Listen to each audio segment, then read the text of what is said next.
Hi everyone, this is Yarlin from Fae and Fables. I am gonna do a voiceover for the first 15 minutes or so of this audio episode because I might have been muted for the first 15 minutes, unfortunately.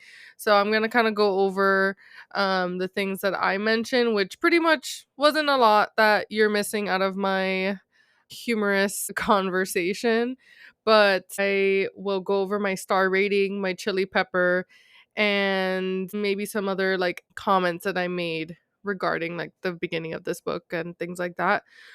And today we are going to go over the second book of the War of Lost Hearts series called Children of Fallen Gods.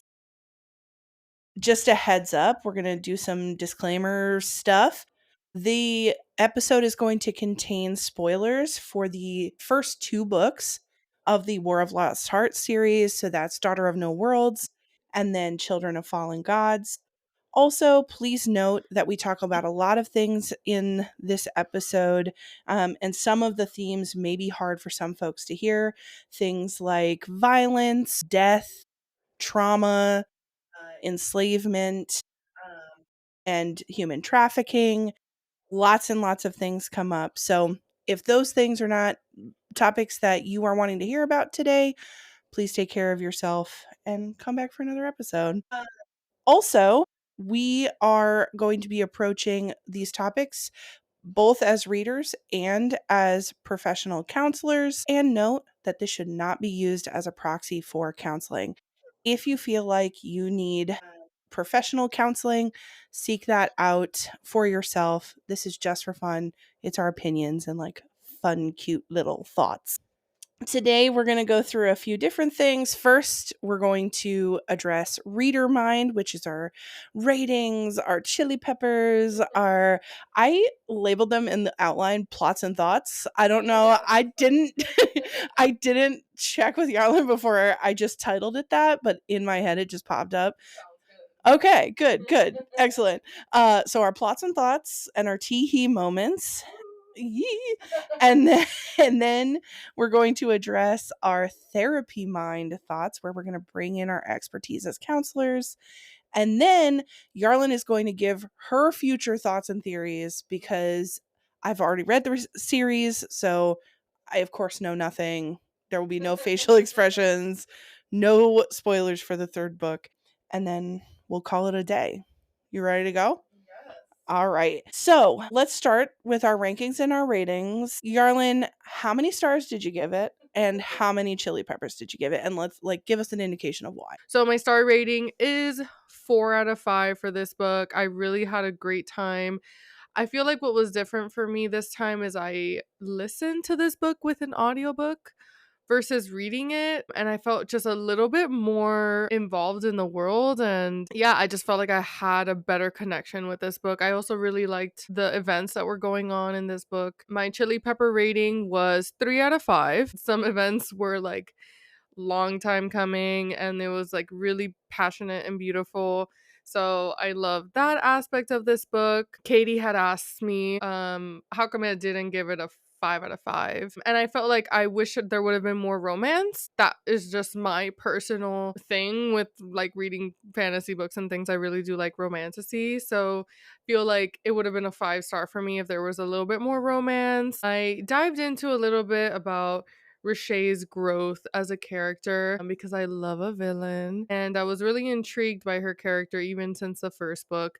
So in this book, we get to see a lot of her growth and a lot of her backstory and her, her horrible, heartbreaking story, which I connect to so much. And I really loved her, Aoife, Richey's character. Well, I think there's something really like capturing about a villain character. And I think of Scar, yes. Or like I don't know if you watch the Marvel movies, but like Loki from the Marvel movies. I like him, but I haven't watched his series. Oh, you so good. So good. If you're going to love it. You are going to love it. But there's something really interesting about a villain character that you can delve into places that you really can't, or it's hard to delve into if you have sort of the like protagonist, hero character.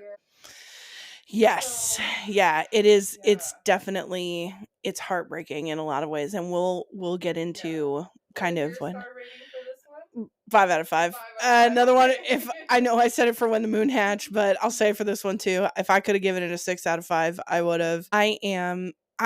I love spice, and so Yeah. I think, if you read this book kind of knowing who I am as a reader, I think folks would be like, "Well, didn't you like the lack of spice? Like, didn't it like lose a star for you?" But for me, the characters are so enticing. The Yeah. character growth is so interesting, and these interwoven narratives throughout the book. I think Carissa Broadbent does an incredible job of like weaving character growth and of like destroying emotionally. Like some of the For sure. things, and especially in Aoife slash Roché's narrative, Yeah. so heartbreaking. Just I so know so I heartbreaking. gasped when I was listening to the audio, especially the ending. Like there were Mm, moments where I was like, I was oh, gasping. I was like, oh my it like, and god. rereading it destroyed me even more. Like I, cuz I knew what Yeah. was coming for her like throughout, like when I read it the second book the first time, I had such hope for Eva. I was like, "Come on, you could like," and just to be like destroyed. It was really impactful. Yeah, there was a particular tent scene that I really, us in tent scenes. I feel like Yeah. you're really like when a tent shows up. I'm like, "Oop, something's gonna happen," And and only one bed. yeah, whoopsie poopsie. Oh no, we only have a small space in which to sleep together. How will we What fit? the innuendo? Oh, But they make it work. They they always make it do. work. They always do. I give it a 2 out of 5. And Okay. I don't know if it's because, so lately, one, the new Katie Robert book came out, Sweet Oh, Obsession. I read that. My God. yeah. Always a good time. And then when I'm on the treadmill, I always read mafia romances, Okay, which, yeah. oh yeah, but very little plot. Very little. It's like we know why we're reading this book, and it has nothing to do with character development or Yeah. lore. And so I think I just came off of like, I'm like surrounded by very spicy books right now. I And see. then Children of Fallen Gods was like, we're a proper fantasy with like, Yeah. and a little bit. And so it felt, I don't know, it felt like a 2 for me. Okay. Um, but honestly, as I hear you talk about it, I could be convinced to To make it a to make three. it a 3. I could be convinced. It Um, was a long time coming. I think what was it? I don't know if it was with the Daughter of No Worlds. No, it was with the Moon Hatch when you talked about like dropping those crumbs, and then we got the Yes. whole The whole feast. Yeah. feast. Oh, that's what this Yes. felt like too. All right, so we have our star ratings and we have our chili pepper ratings. So what I'm going to do now is take us through the major plot points of the story, and then kind of just check in with you periodically, see how you were feeling at that point. The way that I've organized this is a little bit different than it appears in the book. In the book, you basically bounce back and forth between Max and Tish's perspective and Aoife's perspective. And as I was trying to think about how to talk about that, it became very confusing to try and go back and forth. So, what we're going to do is we're first going to talk about what was going on for Max and Tish, which, if you did not listen to our Daughter of No Worlds episode, Tish is the name that we have for Tasana. I don't know how you'd get to this point. We give nicknames. Although I worked really hard to write down every single name. Yeah. And So making sure that we pronounce it at least once at correctly. least once. But Tish is Tisana, Max Antarius is Max. They're Tish and Max. Yes. So we're gonna follow their story for a little bit. Then we're gonna follow Aoife's story a little bit. And then there's a point where they cross over where like characters, and then we're gonna bring their stories together at the end. So are Awesome. you ready for this journey? So if we start with and I'm gonna say their full names one time and then it's Tish and Max forever. We're gonna start with Tisana Vitezix and Max Antarius Farleones. Oh my I feel like I should just get, like, somebody should Venmo me $5 for just saying those names. We're gonna start with their perspectives. Forevermore, they're Tish and Max. And overall, their arc before the plots overlap are focused on how Zareth, the sort of previous leader of the orders, now king of everything, is manipulating them via a blood pact, and how they are trying to keep folks safe while they're doing all these battles, conquering all these things. So we start by uh with Tish and Max really focusing in on helping the Threllian slaves. That was a big promise that was made from Tish to the Threllians at the top of at some point in book 1. And those promises are a big driver of Tish and Max's actions through most of or much of the second book. So they are rolling up in a boat with all of the Threllian slaves into Ara, and we want it to be a peaceful handover. It's not. They roll up. The young queen, who has been an unlikable character, has mysteriously died. You can't see the gigantic air quotes I'm making. Died horseback riding. You know what? They're wily. And now the queen's uncle is holding the order towers as sort of the de facto king. But Zareth is like, I don't think so. So Zareth is trying to claim his title because before the queen died, again, mysteriously, quote unquote, he had her sign a document sort of giving the kingdom over to him.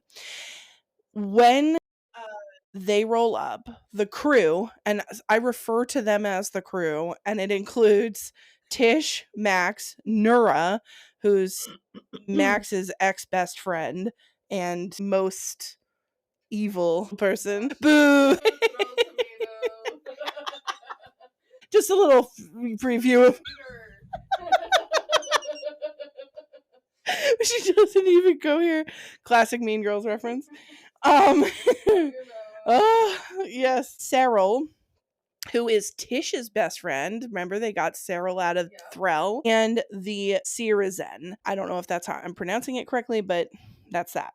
So they are basically captured by the other Sirizen that are under Zareth's control, and they are brought to Max's least favorite place, his family home.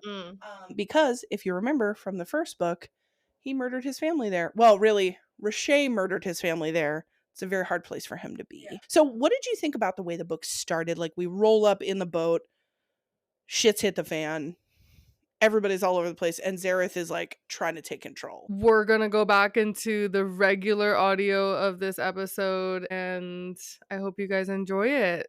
All right, bye. I like where it picked up right where book 1 left off, and it being able to like have a lot of action right in the beginning. I was like super into it, and it was also so sad that like Max has this like negative connection with his home, obviously, and like that is like the worst place for him to be, and he truly like is not having a good time there at all. Yeah. Well, and that's a huge theme here. Bless. I don't know if you can hear, he only gave like the cutest little sneeze. So it's really rough for Max to be in his family home. He does not like it. Bless. It's spring season, okay? I did forget to take my allergy pill today. Honestly though, much daintier and nicer than what I would be doing if I were sneezing. So let's hope I never sneeze on this, because I don't know how to control myself. A full body reaction. It's a little bit more intense. I don't know how to like do that, like chew. But yeah, so Max is really impacted by this, and Zareth kind of knows this. Like, the whole thing with Zareth is he wants control, he wants power, he will do anything to get it. And so in order to control Tish and Max, he, behind everyone's back, does a basically blood magic to bind Tasana's life or Tish's life to Zareth. So Max can't kill Zareth because if he kills Zareth, then Tish dies. Yeah, and it's almost Which like he planned that where it's like he knew he was oh gonna yeah, do this shitty thing, and he knew that people were gonna wanna kill him, specifically Max, oh yeah, or anyone else, and he was like, "I gotta cover my ass." 1,000,000%. And his character is such that for really the whole first book and then a good chunk of the second book, he's always one step ahead. Like he's always Yeah, thinking who's going to be trying to fuck yeah, with me. The problem is that when you mess with that blood magic, mm, and they talk about this throughout this book, there's a kind of magic that delves deeper yeah, than either the order's magic. There's sort of these levels of magic, and to do yeah, this blood magic, Zareth has had to delve deeper than a human necessarily can contain in their body. mhm, and that's how you kind of, like, burn out and or, like, have, like, the black veins and things like that. Yes, so that's a sign. It's like when you start having black veins, Mm, when, like your mind starts kind of slipping. yeah, It's the same kind of magic that the Sirizen play with, yeah, but you can overdo it. And there's basically a magic illness. But in this world, the magic illness is called Amaril. Amaril. So essentially, Zareth throughout this book is succumbing to Amaril by delving into this magic that he really shouldn't be. And that's the Sirizen are doing the same thing. There's one Sirizen in particular who delves into this deeper magic time and time again, and it ends up killing you or sort of driving you, into madness. So they go to the estate, and Zareth basically goes to Tish and Max, and he's like, "Guess what? You're gonna be my little pawns. You're gonna go one direction, Max. You're gonna go the other direction, Tish. You're gonna conquer all the lords and bring me the spoils of war." And of course, this is a really hard time because Max and Tish don't get ever any peace. They're together for all of 10 seconds, and Zareth is like, "Get out of here." So Max and Tish go on campaigns to places like Corvius, Antidale. I'm saying those names because I actually wrote them down. I need you all to know how hard it was for me to actually get the name. It was a strug and a half. I would write in my notes like K place, and then I'd be like, nope, you're not allowed to do that, and I'd go back. So I feel like every time I say a place of a name, there should be like a little +5 like point counter above my head or something. Um so so Tish are really successful at this, and yeah, what they're trying to do as they're conquering these places is shed as little blood as yep. possible while they're conquering. Zareth doesn't like this because he wants everyone dead, but he can't really stop them. They're This they're was such a winning sad part too, like, the whole them being apart. just like a trudge, and they're like sending letters back The and letters, forth. They're trying. They want to be together. They just want to be the "I miss together. yous" and all of that, that was so sweet. I love that. It was beautiful. And then Max makes an interesting stop at an island called Marietta. +5 points to me for knowing that name. And he goes to see an old friend that he knew from his time as a general, like under the influence of substance dude, flopping around the streets of Marietta, being a sad sack after the murder of his family. Her name, I think, is Iomara. Yomara. And he's going there to see how can Tish break the blood bond with Zareth. And if it can be done. She says, maybe, but you should go see this one guy named Vardir Israin in Ilizath prison. Max hates this. And at the time, we kind of don't know why. But what we find out later is that Vardir is the one who created Oh, yeah. Rashay. When I found that out, that was crazy. Messed up. Yeah. But again, like, I loved all of these, like, different plot points, so good. Well, and that's what I was gonna ask you, like, what did you think, like, at this point, how did you see, like, Rashay and Aoife and everything coming together? Or, like, where were you at? This was when it piqued more of my interest of, like, okay, maybe we're gonna get more of the, like, Rashay backstory and, like, how she became to be this, like, being in people's head and this, like, magical force. I was so into it once, Like, I vividly remember, like, when I got to this part where Max was visiting Verdier, Mhm. I was just like I, like, stopped what I was doing, and I'm like, "Ooh, I need to know, I need to focus on what he's saying to him," and all of that. It was Yeah. really cool. Oh, yeah. They end up at Elizath with Vardir, and we'll definitely, get into that. And at this point, the name Vardir is put out there, but you kinda don't know. Like, you're like, Who?" Who is he? Yeah. Max just has a knee-jerk reaction of, like, "Absolutely not." Yeah. And we learn later why that is, but at the time, it's very mysterious and all of that. So, while this is all happening for Max, Tish and this was so interesting to me. I tracked sort of in this reread, I've tracked the way that Max talks to Rashay and the way that Tish talks to Rashay, and it's so interesting to see like the relationship between Max and Rashay is very bitter and violent. Like it's just all they are is violence to each other. But during this time, Tish is as she's sort of campaigning, she's having more conversations with Rashay, and it's almost like they're asking each other these more vulnerable questions. They're starting to like kind of poke around in territory that like Max and Rashay never went into. And part of that is because Tish is at times delving into this deeper magic, and it really worries her about what it's doing to her. But Right. then Rashay is constantly bringing up, there's someone here watching us, and I don't understand who it is. Like, there is someone in Tish and Rashay's mind that is watching what's going on, and Rashay is afraid of it, and so isn't Tish. And so I think I think Rashay and Tish start to kind of get on the same wavelength about like something weird is happening.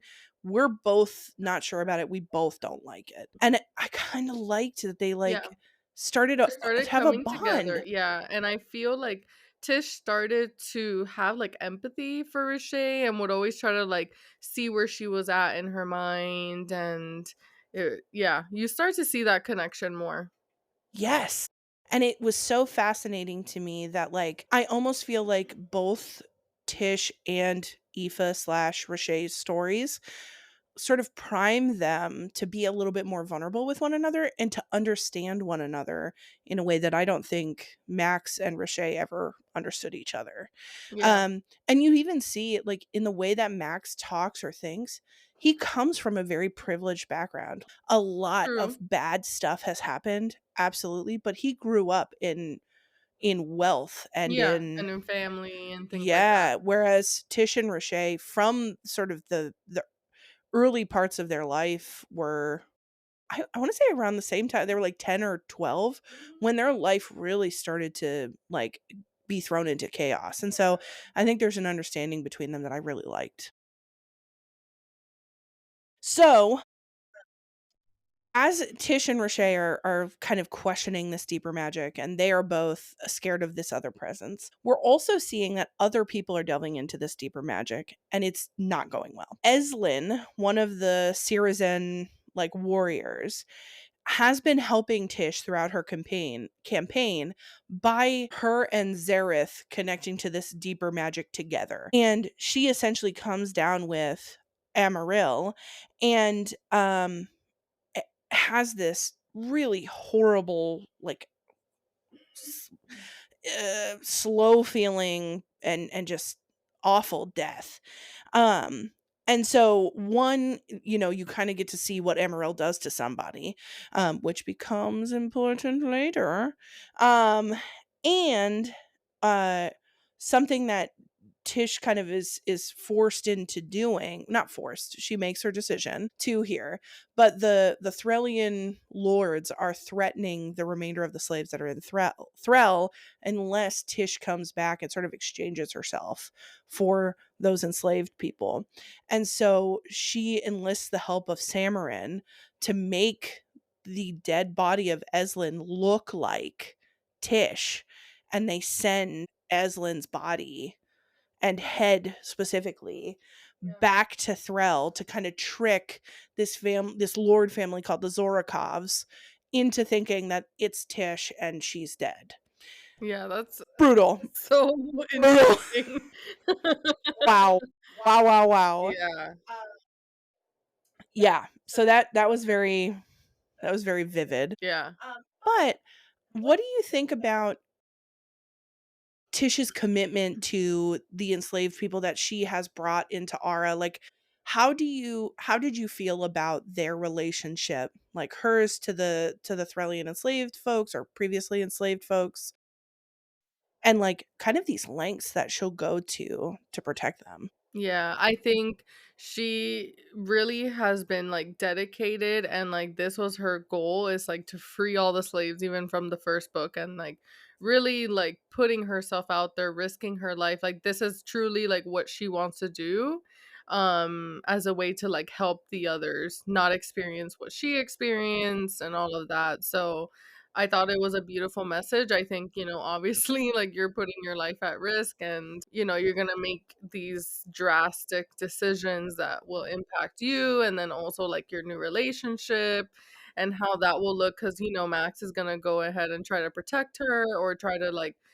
have her not make these decisions that will hurt her life. So, but I do like her dedication. I know this is like very important to her. Yeah, it almost becomes for her, it's like such an entrenched part of who who she wants to be. Like Mhm. her one dream is to make sure that like folks don't feel the things that she has felt at the Yeah. hands of enslavers, and in some ways will do, well, not some, in many ways will do these sort of very risky things in order to ensure that she is protecting people. And what's interesting, you see in some of her conversations with the Threllians, is that Threll used to be a series of nation states. And so, like, technically, Tasana is Nizranese. And there are other cultures that are sort of being smushed together and bonded by the control of the Threllians. But even within the group, there are disagreements and there are sort of these, like, deep seated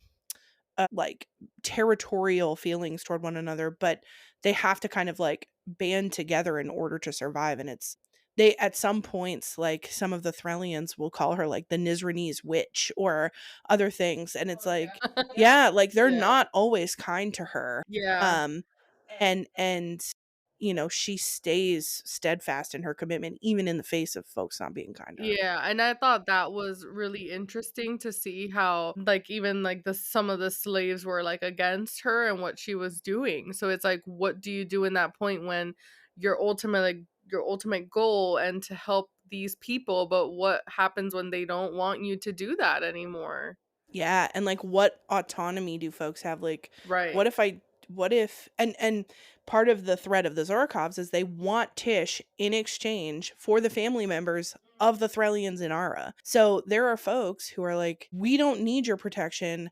You're actually the reason why my family member or my friend is getting tortured at the hands of this other family." It's poor literally poor tit. Like, I well, and this comes up here in a minute, so we'll get into it. But like she puts up with so much betrayal and other things. And I think what helps her put up with it, or not even put up with it, but like accept kind of And keep going. yeah, is the fact that she knows kind of their position. She's like, I know what it feels like to have to do things in order to survive, and like, would I be doing any different if my family member was still in Thrall? Like, Yeah, she that's has true. so much empathy for them.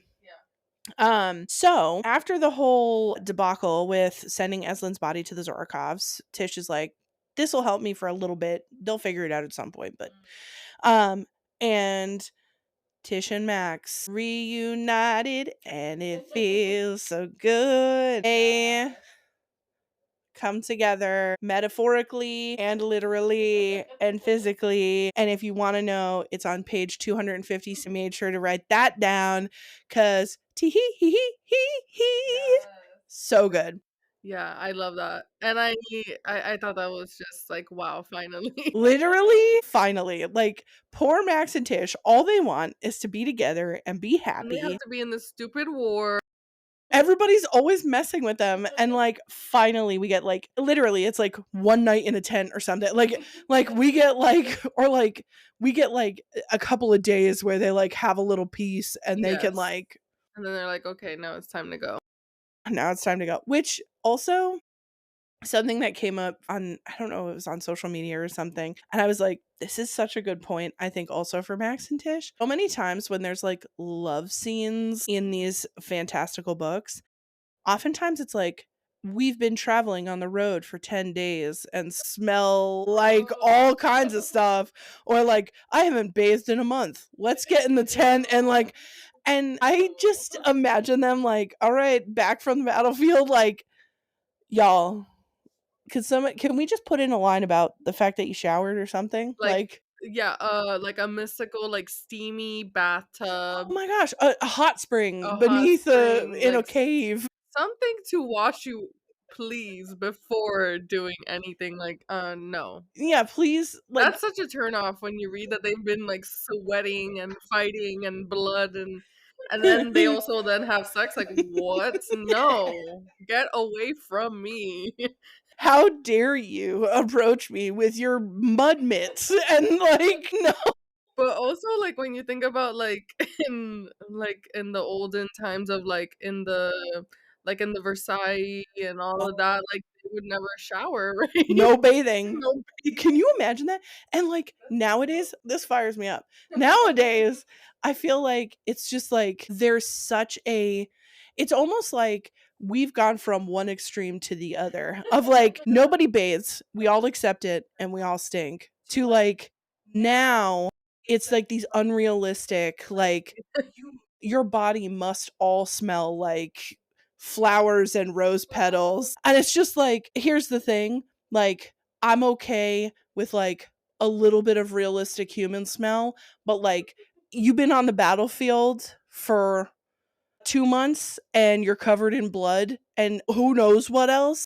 Literally, I wrote down so in the Teehee moment, this is one Teehee moment, but it's also this sex scene where it's like, she says he tasted like soot. What is that? It was like soot and, like, another smell, but who wants to smell like soot? Isn't that like charcoal, like burn or It's something? like, you know, like when you have a A fire? fireplace and then the fire dies down and there's like that, like, it's like gray, kind of flaky, like burnt stuff, but it's like very tiny and silty. Like a smoky smell, I guess, is what she was trying to describe. Yeah. I saw soot and I was like, I don't know." Take a bath. Wash the soot off. Take a bath. But he does call her a good girl in this scene, so I I know you're that's my right. TV moment. I That's my know. TV moment. Literally, we'll get to it. We'll get to it. Yes. So anyway, they reunite. Wow, chicka wow Finally. wow. Stuff happens. Teehees were giggling and prancing around. And right after that, Tish and Max go to Ilizath because Max is like, listen, I found out some things. There's this guy Vardir. Mm. Dee.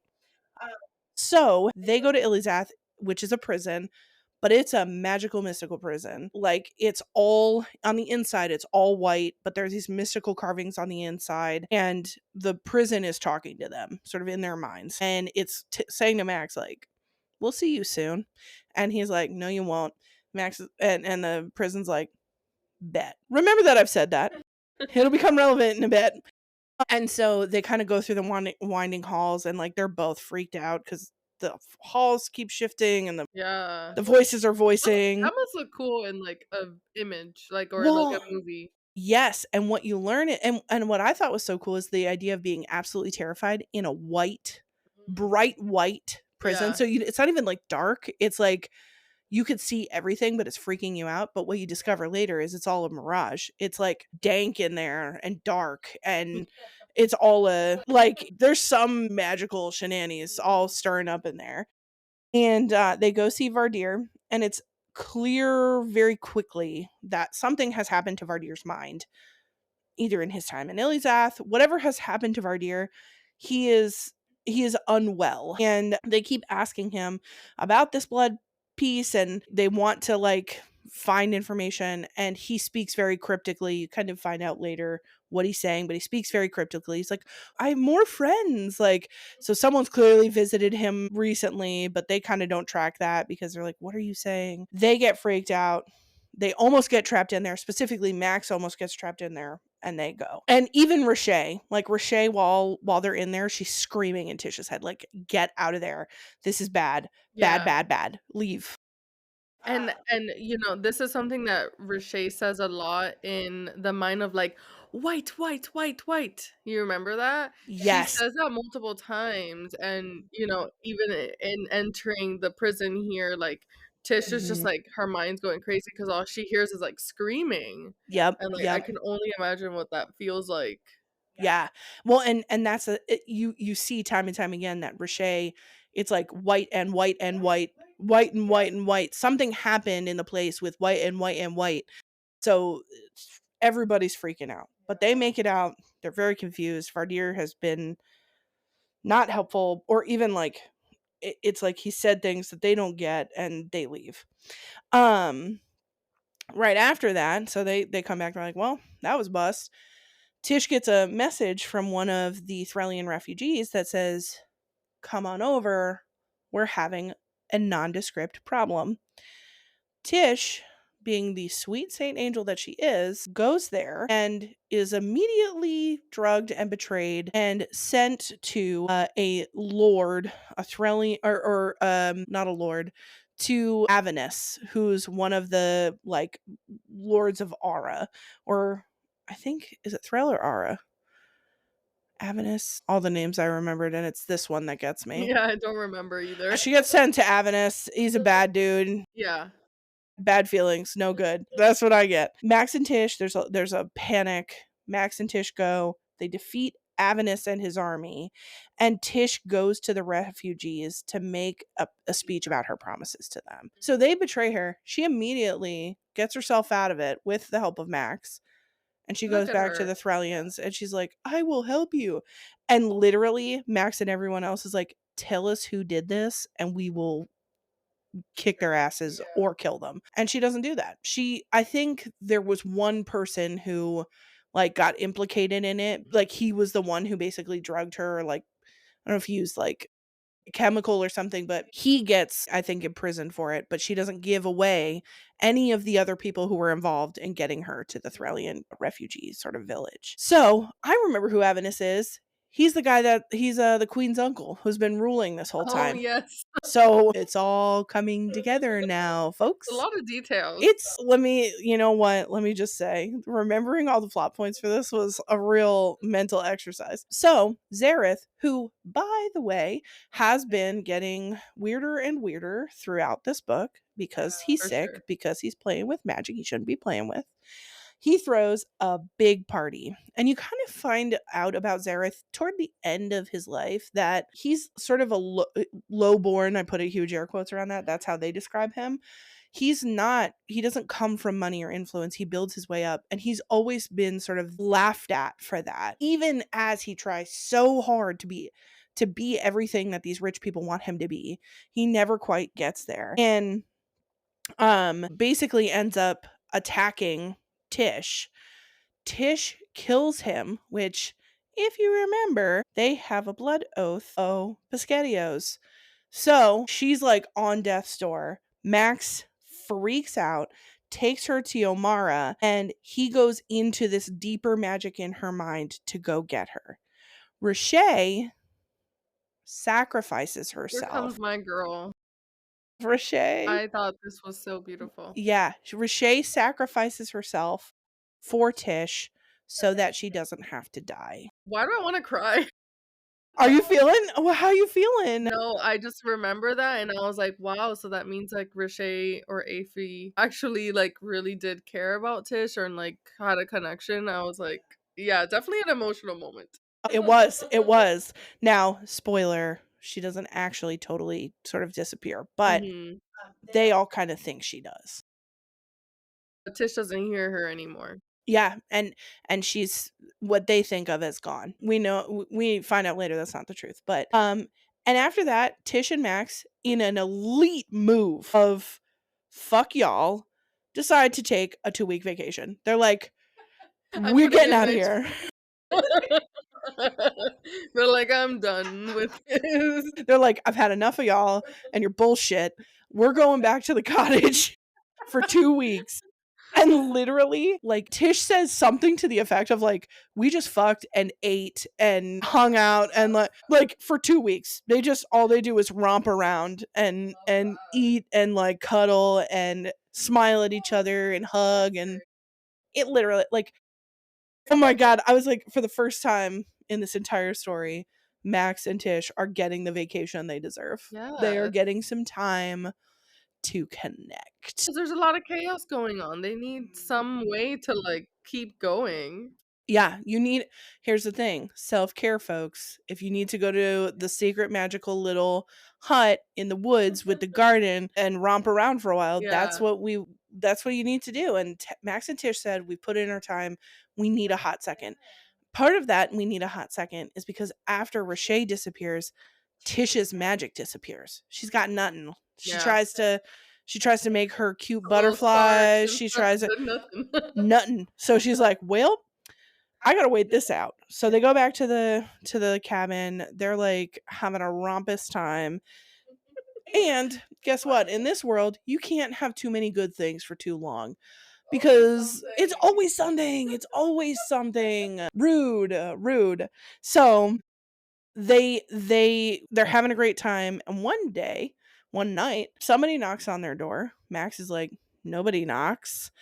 They open it. It's a chest full of the hands of the Threlian enslaved folks from the Zorakovs because they figured it out. Max and Tish like go into an emotional spiral, obviously, but they don't even have enough time to do that because these gigantic, horrible monster creatures show up into their house and Oh they my god. blow the place up. They just destroy it. There goes the cottage. Remember that happiness you felt 10 seconds ago? Gone. Done. Wow. You get 2 weeks? That's That's it. 2 weeks too many. Get back in, Pew clock pew pew in. pew. Yeah, like rakaka. Like it's they get messed up. They get messed up. And they also receive a mystical stratogram from somewhere. And on the stratogram, it's like save yourselves, use this stratogram. They go back and forth about it a little bit, but clearly It's better than where they're at their right shit's now. getting rocked. Yeah. And so they're like, it's stratogram out of here or die. They strat I and also they gone. love that way of, like, traveling in this book. I thought it was really cool, and I'm trying to see what it reminds me of, almost like if you've watched Doctor Strange. No, I haven't seen that yet. Oh, I love him. He's, like, one of my Okay. favorite, like, Marvel people, now that we're getting back into Marvel. Not a sponsor. But I love the way he travels as well, because he does, like, magical things like that where he, like, Mm. opens up, like, a gate to Okay, something. well, so I've seen the like Avengers one where they all Yes. assemble. I haven't seen the specific Doctor Strange, so I know what you're talking about. Like Yes, the and he like does a he's little like circle points movement. his two I fingers love and Doctor Strange. okay, Love him so much. But I okay. also really love Benedict Cumberbatch, but that's Shout something out else. Benedict if you're listening. You've got two fans here. But yes, awesome Anyway, way of travel. and I love that it's like there's these different kind of magics, and I like that how they interact. I think that's really interesting. So we are in the thick of it with Max and Tish, but guess what?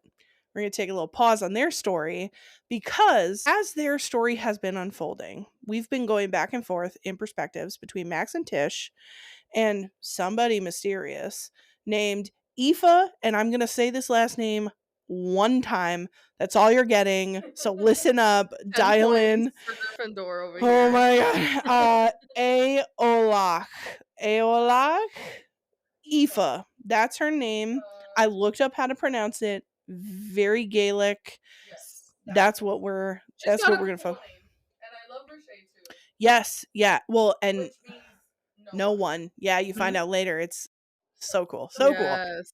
So, meanwhile, as Max and Tish are going through their things, we are getting snippets of the story of Aoife, Yeah, her, like, who, POVs, yes, story.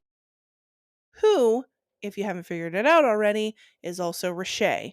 And so what you're hearing about is Aoife's story leading up to her becoming Rashay. Mhm.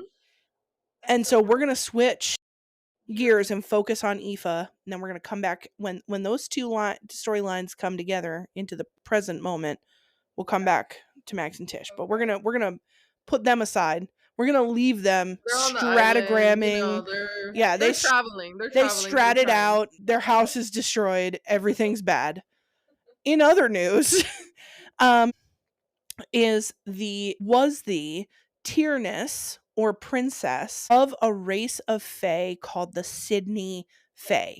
Now, what's important about knowing that is one, Max and Tish and every other human believe that the Fae are extinct. And that comes in later. So we know automatically, or almost automatically, that whatever's going on is happening in the past. That this is when Fae were kind of like out and about and known within the world. And there's a type of Fae called the Sydney Fae. That is what Aoife is the Tyrnus or princess of. Due to some mysterious badness, she's not the Tyrnus anymore, and her sister, or Sheed, also looked up the pronunciation, replaces her, and now she's living sort of as a she's trying to become a blade, which is like the warrior of the Sydney Fae, but and trying to earn her parents and especially her father's like affection or love. And it's not working, really, unfortunately. And one of the biggest things about the Sydney Fae is they are dedicated to story. So even like they live in these cliffs, in these caves that are along this cliffside, and all along the cliffs are stories written in the language of the Fae, and their bodies are also representations of stories. So they get tattoos that represent stories. One of the sort of marks of shame among the Sydney Fae is to have either your story or your tattoo written over, or to have little X's tattooed on you every time you fuck up. Wow. Like So horrible. intense. Intense. And so Aoife, you find out really quickly, is covered in black X tattoos for all the Mm. times that she has fucked up. Was and I like fucked up is huge air quotes here. Like one time she beat up this guy who talked about assaulting her sister and got a black X for that. Mm. Like it's very clear that some of the X's she's receiving are not, in my opinion, not fair. Yeah. And so what do you think about sort of this dynamic of Aoife and trying to gain her father's love? Like you kind of thrown into Aoife's story and you're in process with Mm. her as she's going through this. So I think this is kind of a classic abandoned child type of visual that we see here of someone like seeking out their parents' love and not receiving anything and really just, you know, maybe doing that in through action and like dedicating themselves to something to show proof of like I'm good at this or I can be good at something to receive that affection and attention, and Mm, it's just not working out for her, yeah. unfortunately. Like, there's just something against her. Her father Mm, doesn't love her, you know? So, yeah, it's just it was a sad thing to listen about, and even her having all those tattoos and, like, having that visual representation of your downfall or your, like, you know, not accomplishments yeah. and things like that. I mean, the tattoos probably look pretty cool, but Well, and what's interesting is so the MMC that sort of is playing alongside Aoife is his name is Cadawan, and Mhm. at some point like basically talks about how he likes her tattoos and Yeah, finds them beautiful. Like yeah. so I think in some ways Aoife's story partially is about realizing like okay, whose love am I striving for Yeah. and for what reason? Kind of a journey of self-worth. Yep. But well, and I have more thoughts about it, but I'll save them. But anyway, so she's trying to become a blade Mm. and you know she's got all these exes and she's there are times where she shows great sort of determination and resourcefulness. She also is a bit of a hothead. Like she gets into her fights and she loves to like go fuck random people of like to like get rid of loneliness and let off steam. So like she's sort of this brash in process person who's like has I think so much to offer and has been told many many times that she is not worthy. And I don't know if in those words exactly, but that's the message that she's received. So her and her mentor Siobhan are sort of having an argument out in the woods, and I can't even remember what the argument's about, but up crawl these fae who obviously have been through it. And they are the stone-held fae. There are different houses of fae. They're all arguing all the time. So it's weird for like one of the houses of the fae to like roll up like very clearly in desperate need. And there's only like I think there's 19 of them. And one of them is named Catalan, and he is 13th in line for the stone-held throne. But he's the closest now that they have to the stone-held throne. This whole house of Fae has been destroyed. There's only a handful of people left. And Catalan, they're like, well, you're the ruler now. And he's like, what? Help? So he's horribly injured. They heal him. And from the start, Aoife and Catalan have this sort of like attraction to each other. They're like drawn in. Yes. She like stays with him while he's like out of commish. And she like falls asleep at his bedside by accident, holding his hand, and she wakes up. It's like, yeah, there's like these sweet moments that start pretty much from the get between Catalan. And what did you think of Catalan as a character? I liked him. I liked him. I don't recall the way he looks or anything like that. Oh, I do. Please remind me. He's got this like it's like I want to say it's like auburn sort of Is it like he like has like red hair? it's reddish. It's Okay. not red. It's I almost picture like a golden reddish sort of like lighter colored hair, but there's a reddish tint, a copper. That's exactly what they say. Copper tinted hair and these green piercing green eyes. Yes. So he's got very much like golden boy looks, Yes. I think. Okay, got it. And you don't find this, and what I think about this is very purposeful on Carissa's part, I bet. You do not find out what Aoife looks like until after you learn that she's Roche. You in her whole story, you never really figure out what she looks like. But you find out really toward the end of the book, like right at the end, she is pale with this dark, sort of like reddish violet long hair and these deep dark like sunken in eyes that are like, to me I picture something like haunting a little bit Mm. about her. And what's interesting is she has this purplish Like sheen iridescent. on her cheeks. Yeah. Like she put her highlighter on Right. and That's exactly what I was she's thinking. got her permanent highlighter on and it's like this iridescent Yeah. purple. So she's So got this cool. very like dark but ethereal kind of I look to love her. that. If that could be me, that is my representation. Honestly, I love when like you read about a phase look or even anybody's look and it's Yes. like that's what I want to look That's what I like. wanna look like. Well, we talked about rolling up to the Ren Fair the other day. Maybe Yes. we can make it happen. For sure. Get Oh a my little gosh, that would be tinting. awesome. Plans. We Roche got plans. Aoife is my inspiration. Oh, love her. Love her. Anyway, so there's another house of fae called the Wish Raj or the Wayward Winds fae, and they are like golden. They're like winged, golden, mighty, tall, big, excellent, whatever. And one of them is named Ishka.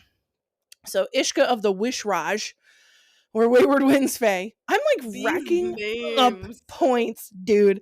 I'm over This is here. awesome, yeah. I deserve a pot of gold at the end of all this.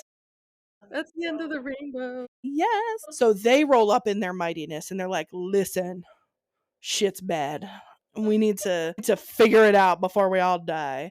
And the Sydney, like initially are like, no, we hate you. And then there's like a little back and forth where it's like, everyone will be dead if we don't work together.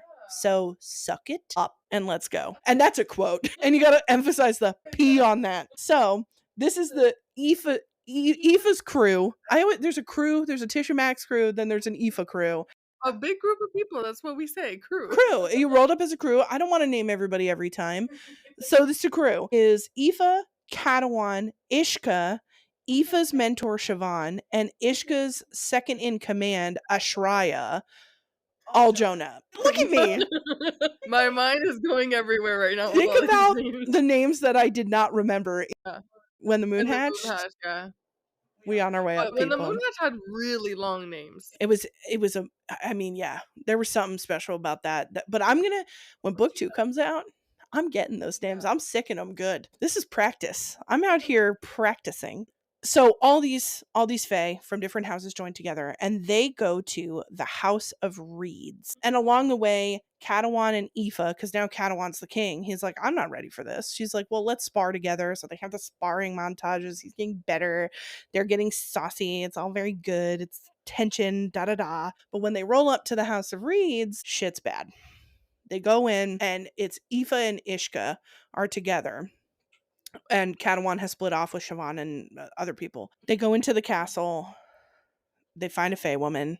They're like, "Hey, girl, hey," and she's a She's a zombie. zombie. She's zombie 5,000. Ooh. And she just keeps repeating, and I forget. It's like, "Don't take them" or something. She's repeating this phrase, and she attacks them. Hmm. Ishka and Aoife are like, "We got to get out of here." They start to leave. Surprise, surprise.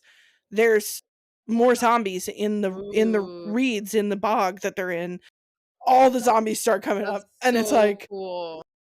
and you learn something very important about Aoife, and it's that she can drink the blood of another fae and take on their power. The reason Yes. this is important is because Ishka has wings. He tries to fly him out of there. One of his wings gets fucked up.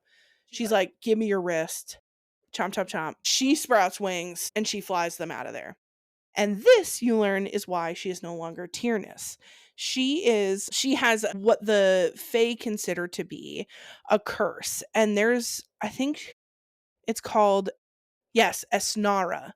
To be an Esnara is to be someone who's cursed, and they all the Fae judge her for it. So it's this secret she's trying to keep, but she's Esnara, and now cat's out of the bag. They go back and forth about it for a little bit. Catawan's like, I don't see you any differently, Eva.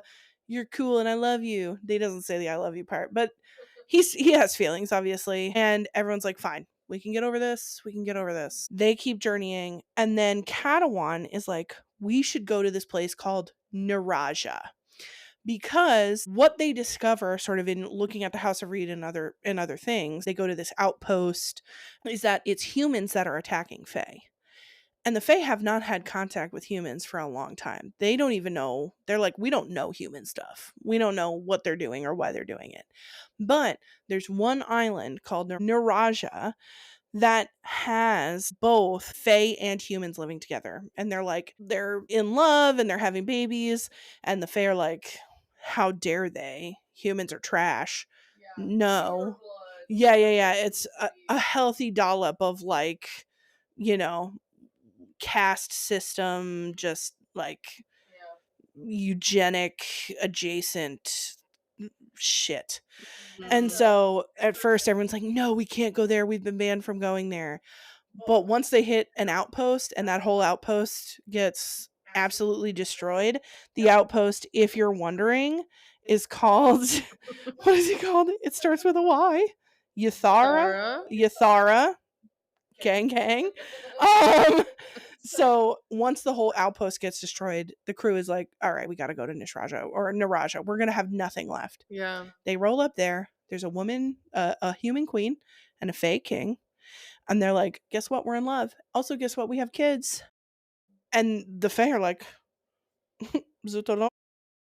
But it's happening.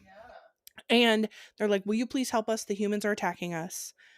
The fey king tries to be like, no, you can stay here for a little bit, but get out of here. But the human queen is like, I'm going to give you a little bit of information. You have to promise not to fuck us over with this. But there is a meeting occurring at this little island, this human island.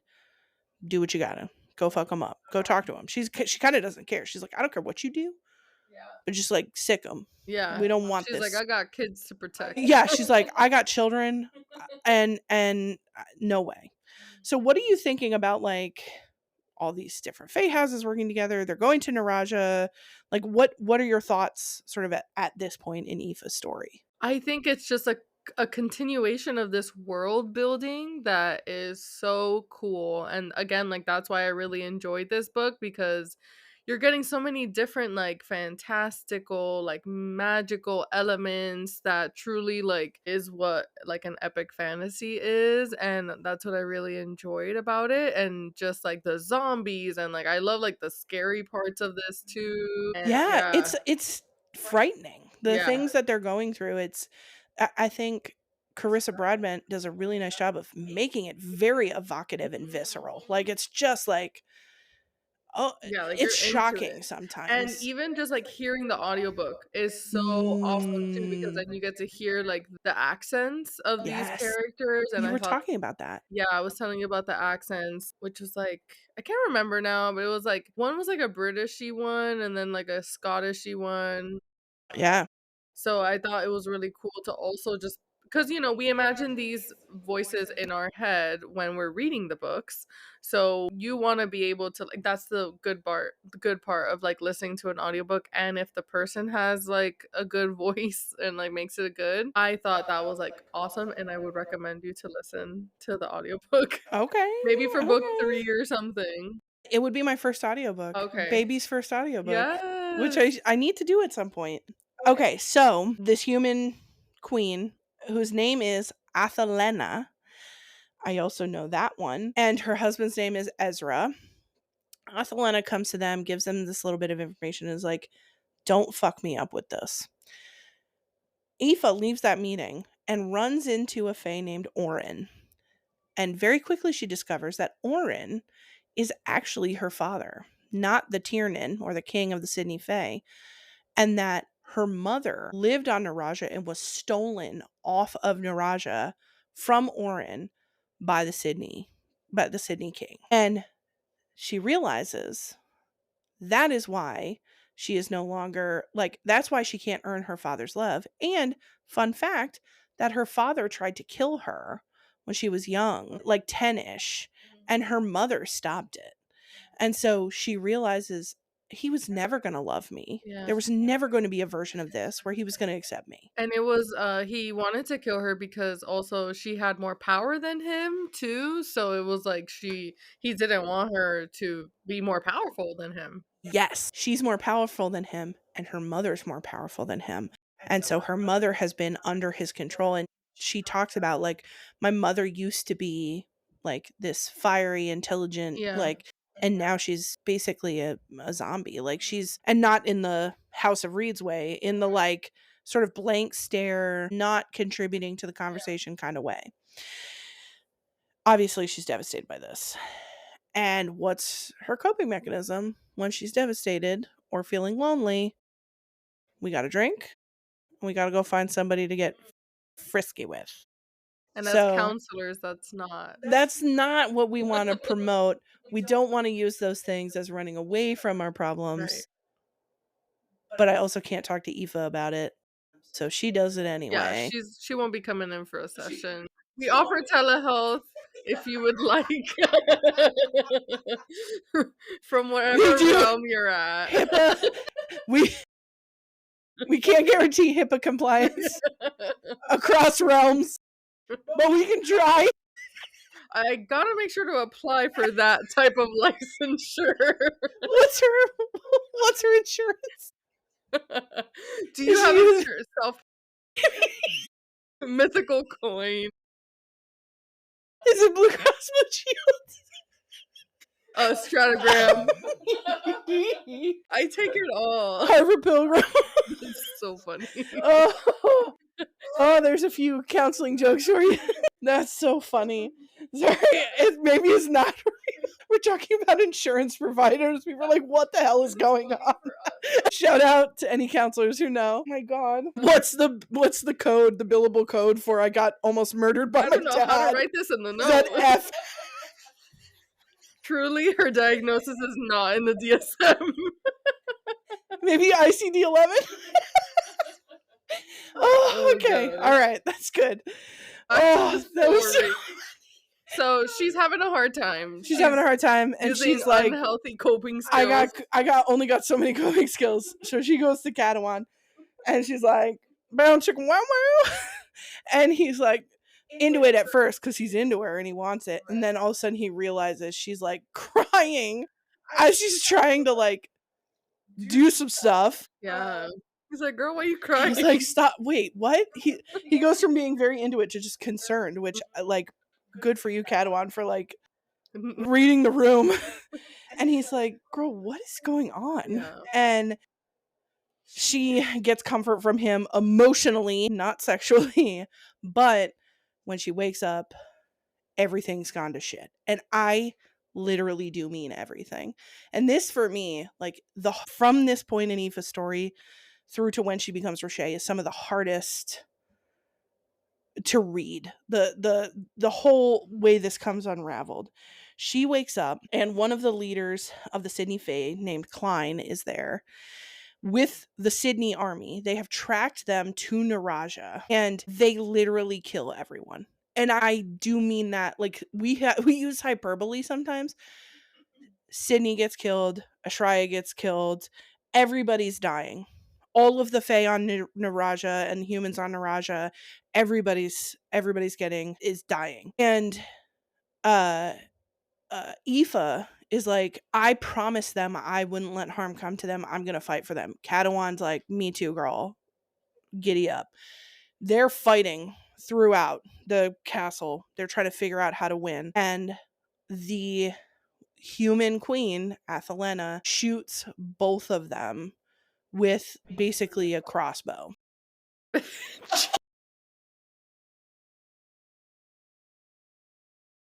Now, Yarlin, they did rain hellfire down on their whole home. And Athelena, for her part, says, "You promised me that no harm would come to me." I don't want to be an Athelena apologist. I don't like that she shot them down. But she basically is like, all my children are dead. My future is dead. And so, in the midst of all this chaos, Cadawan is mortally wounded, and we are led to believe dead or about to be dead. Mm. And Ishka swoops in, grabs Aoife, and flies her out and says, "They're gone. Everybody's gone." And she's like, "Take me back." And he's like, "I'm not taking you back there." In her mind, Aoife thinks they're going, her and Ishka are going to the human land, to that island, to either talk to the humans or prevent them from doing something.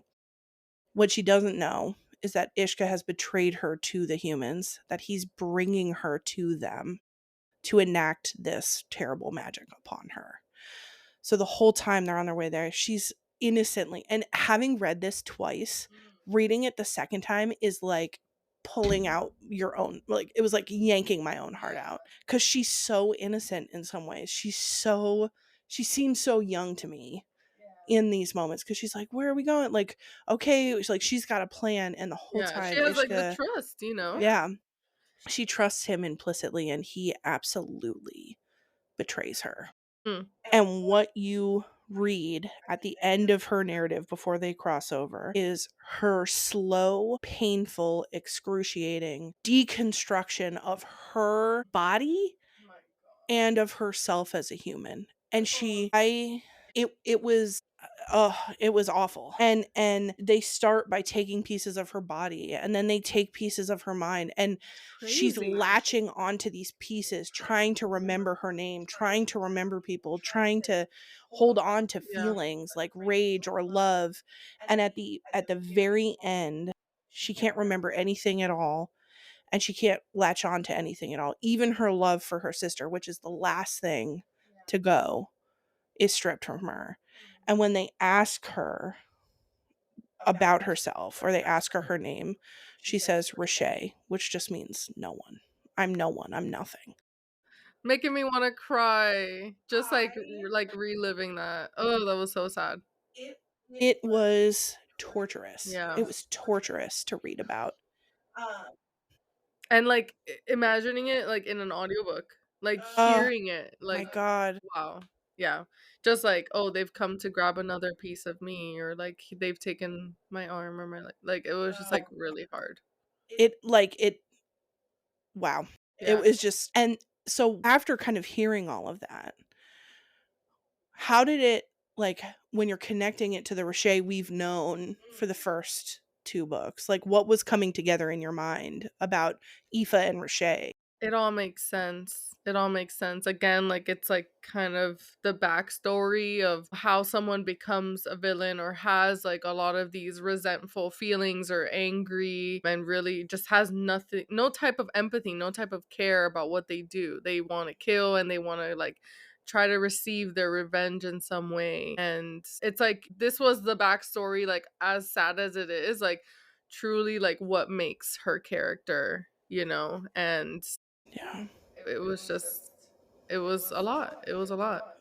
It makes so much make sense. It's Yeah. like I don't I don't blame Rashay for being rageful. I don't blame Rashay for her Her lack of misguided her lack of s impulse, you know, mm, control. well, and a misguided sense of what love is, and you Yeah. see this, like, she tries to love Max. Yeah. It's, like, very misguided, Yeah. but, like, Very possessive as yeah, well, very yeah. she tries to, like, contact some kind of emotion. And even Max at one point says to Rashay, because like she's sort of taken over Tish's body at one point, Yeah. and he's like, I don't even want to contemplate what it's like to be you, to be a shade of somebody or something that used to be real. And all you're trying to Don't talk to my girl like that. and it makes when Max and I can't blame Max either. Yeah, Like it's like you understand both sides. you understand why everybody's so fucking angry. Yeah. And it's the depth of it, I don't it just took me to a whole nother plane. So, now we have Max and Tish. We have Aoife. And now The stories are coming together. they are cross-pollinating. And what happens now is the stratogram that Max and Tish used was from Ishka. Hello, Ishka. You betraying stupid. Yeah, I have so many words that I'm rifling through in my head that I want to use that I'm not going to, but I don't like you. I don't like you. And somehow there's something endearing about you, but I still don't like you. And I don't like that I don't like it. So Ishka's in front of them at the place where he betrayed Aoife/Rashay. And there's something sort of tugging at the back of Tish's mind, and we now know that it's Aoife/Rashay freaking Yeah, out. she's like, "Get It's like out." yeah, yeah, like there's some little. She's like, get out, get out, get Yeah. out, get out, and Tish is like, I relax, I can't Yeah. just yet. Like, tell me more. Yeah, Ishka explains the situation or part of it, and says and sort of explains Rashay, who Rashay is, and how she came to be.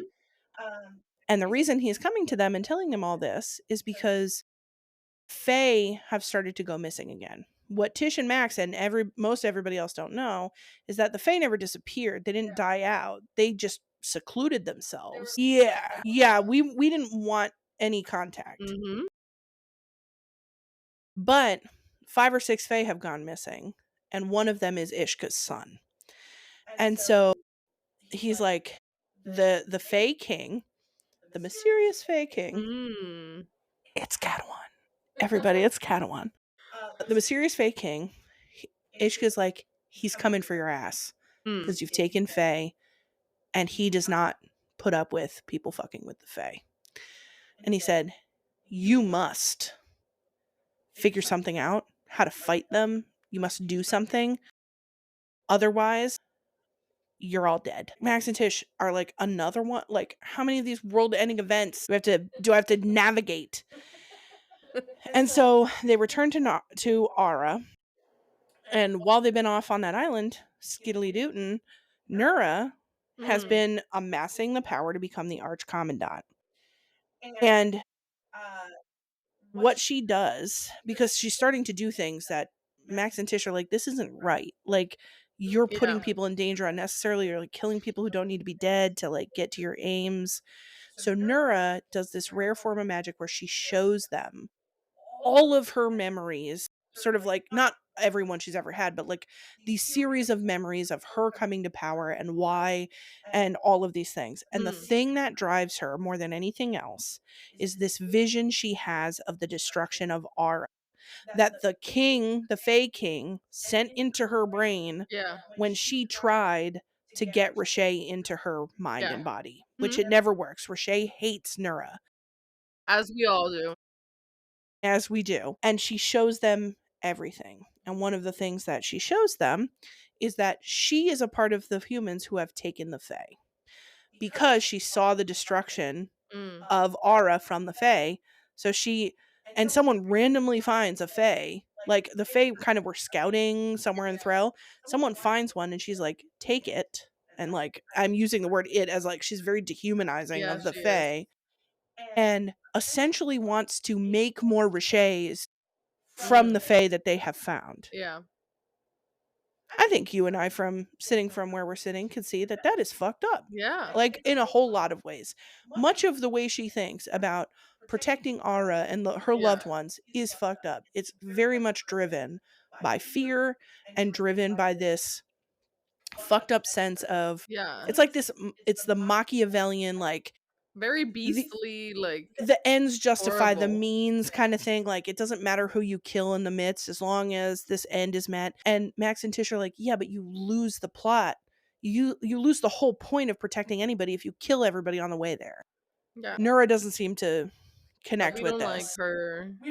We don't like her. So Nura goes to become the Archcommandant, and Max Antarius Farleone steps up and is So, like, that was such a plot challenge. twist. He was like, "I accept." 'Cause I Boom. think one of the people on the board or whatever who decide, they didn't want her, or one of the guys was like, "Actually, I don't think that she should be the Arch Commandant. I Yes. vote Max." Yes, it's Ilya. Yeah. Ilya is one of the counselors, and they kind of had set it up ahead of time. Yeah. And Max, and it's such a twist for Max because Yeah. at the beginning of these books, he was so adamant he didn't want to be involved, and the Mhm. whole time, Tish has been like, "You don't even know yourself well enough to know that that's not true. Like, Yeah. you want you want to do good Yeah. for these people." They just did him wrong so like, so much Yeah. that he just was like, "I don't want anything to do So with that." now he's like, challenge, Yeah. gauntlet laid down, I was I was shocked when he said, "I shooketh. accept." I was like, "Oh, My God. yeah." So, what they have to do in order to decide who's going to become Archcommandant is they have to go to a gorge, basically. This is probably the one name I'm not going to remember. They, literally, this is the only name, the S place. It starts with an S, Mm. but it's this giant rift in the ground. And at the bottom, Nura and Max have to fight. Mm. And whoever emerges victorious is the Archcommandant. And Max even says at one point, he's like, this is some like fucked up trial. Like, this is not going to determine who's a more compassionate and fair leader. This is just about who can fight better. Yeah. So they're down there, but the magic is weird. There's something different. They're tapping into this deeper magic or they're close to it or something. So Nura starts pulling from this magic. And in order to defeat her, Max unleashes the fire serpent. And he has these eyelids. He like opens the eyelids. He opened his second eyelid. The eyelids awoken, I and love that visual. he sort of rips free and is now tapping into this deeper magic. But who should be waiting in the corners of the deeper magic but a one Fey king, also Catalan. He flies into Max's body and is like, I've been waiting for this one. And Max is like, no, no, no, no, no. Yeah. Faye King's like, yeah, yeah, yeah, yeah, yeah. Tish up on the surface is like, something's wrong. Yeah. She runs down. She's like, what the fuck is going on? And they basically combine their magic to expel the Fae King, but it makes Tish very, very weak to do so. And also, the Fae King takes Riche from Tish as he gets expelled. Ishka flies down into the hole. He's like, we gotta go. I can't carry you both. You gotta stand up. Max is like, I'm so messed up. I can't like see. So Ishka's like, I will take Tish. I will be right back for you. Hold on. Flies out. Who should come out of the mist but Nura? Nura takes Max and basically kidnaps him. And I'm trying to remember where the book leaves off because I like now I'm like, where does the third book start? But Nura takes him and he goes through this sort of false trial where he's like a zombie, and he ends up imprisoned in Ilizath, the very place, the prison that was like, I'll see you in a little bit. Right. And Max is like, no, you won't. Yeah. That's where he ends up. So we leave Tish gone Over with there. Ishka Yeah. and the crew, saved from immediate peril, and Max Mm. in the hands of Nura in Ilizath, about to face a whole lot of bad. And by the way,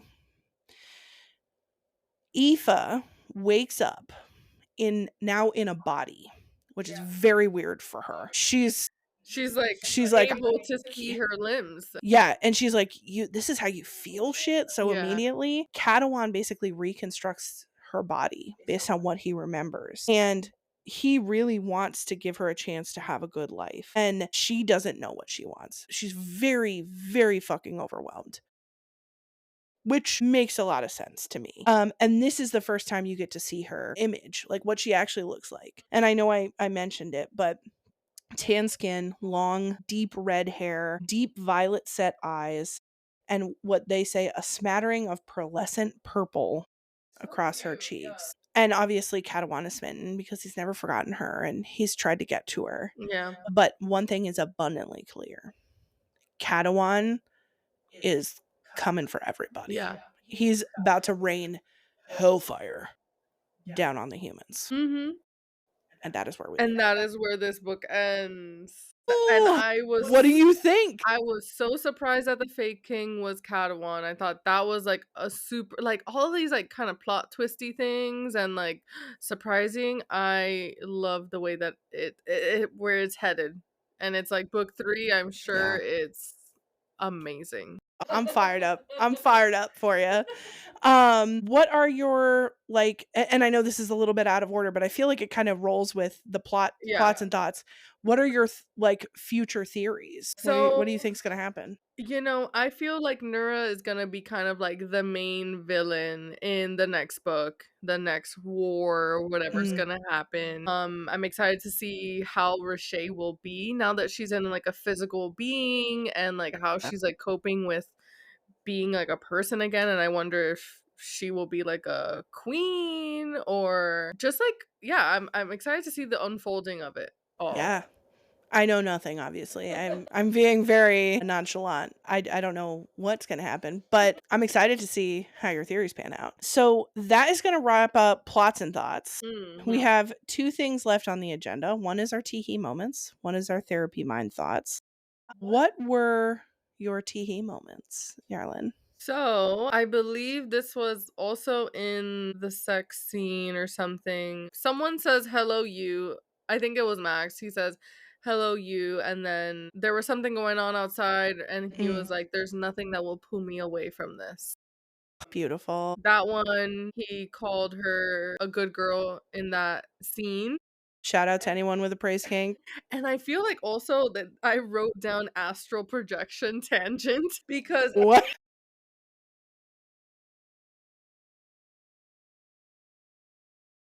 in the sex scene, she, like, describes having, like, an out-of-body experience or just, like, being able to, Mm, like, mm, see herself from, like, a different view or something like that, and I thought that was really cool if you kind of, like, think about astral projection or believe in it, of, like, seeing your body from a different it's a lot of that is, like, in a dream state, you know? yeah. Yep.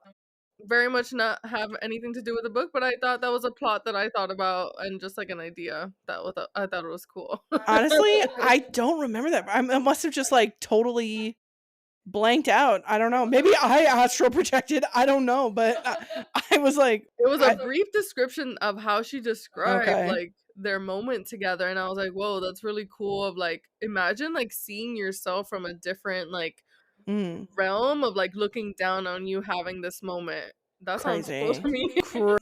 And then I do like their banter a lot, so I liked where he was like, "I like your voice," and he kissed her forehead, so I like that they have a lot of cute humor. It's definitely very Yeah. built on friendship as we know that their relationship is, um, and this was a teehee moment from Aoife and Cadwan after she found out who her father was and that she was a princess, Tyrnus. Mm, mm. So they had like a passionate like scene, and she said, "He touched me like a dying man clutching to life." And Ugh. if my person is not clutching to me like a dying man, If I don't feel death's doorstep looming over your touch, I can't get with it. so I just love the way that he was just like holding her like there's nothing else. Mm. And that is top tier. That's S tier right there. Yeah, Can't doesn't expectations. doesn't get expectations that better be met. So I have a few teehee moments. Yes. The good girl moment also in my teehee Of moments. I course. like wrote the whole quote of that little section down, but like You do love to paint the whole I, scene. I really do. When a teehee moment happens, like I don't want the whole line. I want the like I want a chunk. So I had that whole thing. He basically tells her to make that sound again. Mhm. I think you know what I'm talking Yes. about. She does, despite she's like, I don't even know how I would do that. Oh, now I know how I do that. And 'Cause he she's very, says, like, "Good innocent with girl." it. Oh my god. Anyway, and then the other one, while Max and Tish are separated and he is on campaign and she's on campaign, without her knowing, he tries to learn Thereni, which is her native language. And she says, "You learned Thereni." And he looked away, a shade of embarrassed. He says, "Poorly, mostly in books. I'm sure my pronunciation is a mess. I just thought," and then his gaze slid back to Tish, and when he spoke next, it was in a fractured, heavily accented Thereni. "Always you listen to words that are not belonging of you. I want," he stumbled, struggling, "I want to give you, to speak of you in your words, your voice." And I think that's where my teehee was like, "I like your voice," type of thing. Mm. That was so beautiful. I just, like, to that level of thoughtfulness, Mm. I know it's not I know you like love those I moments. do. It's like there's a care there that goes Yeah. really deep. And then the last one, and I'm not going to read the whole quote, but it's when they're in sort of the gorge and they're sort of mind melding, or they're about to get the Fae King out of here, and the Fae King takes Roche. And they share this really passionate, like intense kiss. And the thing that I liked about it the best is he kisses her sort of like on the tip of her nose and her forehead. And the last thing it says, it was that forehead kiss, the one that seemed as if it wasn't even fully intentional, that almost broke me. It's like when he has no Aw. thoughts left, Yeah. his instinct is to kiss her and to hold her face and to just like Hmm. it's So so sweet. cute. It's heart-wrenching, and I don't know what it says about me that those are my tee-hee moments, but tee-hee, like, it's You like, are a hopeless romantic. I really But me am. too, but I guess It's tough out I, here. like, pass through those moments, I guess. Well, I miss the whole astral projection thing. I don't know what's happening. And you didn't have no Aoife or Cadwal? Okay, here's the thing about Aoife and Catalan. I think that they are, and I'm gonna really try. The third book is gonna come into play. I'm not ruining anything. Okay. I felt this way at this point, but I being careful. I think Catalan and Aoife's love. I think they are both immature characters. They're Mm. not fully who they could be yet. Mm. When they when she gets torn apart and when he dies, quote Yeah. unquote. And so I think their love doesn't have the maturity and depth Mm. of connection that Max and Tish's I does. see. It's Max and Tish, you get to see their relationship built over this whole book. So when Max holds her face and kisses her forehead with the last sort of thought that he has, there is so much behind that. There's so much that goes into it that's we have history for. Whereas with Catalan and Aoife, they are these two people who are going through so much and they are thrown together. And there is a spark of passion and connection that you never get to see come to life. And so, even when they're having these moments, and I think especially reading this the second time, I know they're on borrowed time. Know that, so I can't I don't think I had a teehee moment because I couldn't let myself almost. It's like who you are as a couple, who you are as people, you haven't had the chance to like be the fullest versions of yourselves. Yeah. And I think Not to get deep with it, but them's my thoughts. because you've read it before, you can already have that idea. But, Yeah. So yeah. we're gonna go ahead and take a little break ski because in a classic show of Yarlin and Katieism, we have really delved in with our plots and thoughts, and we want to make sure that we dedicate some good time to our therapy mind. So, when we come back, we're going to get into our therapy mind space, where we're going to talk about some of the things that we saw in the book and then how they tie in to our identities as counselors and professional helpers. So, stay tuned. Stay tuned.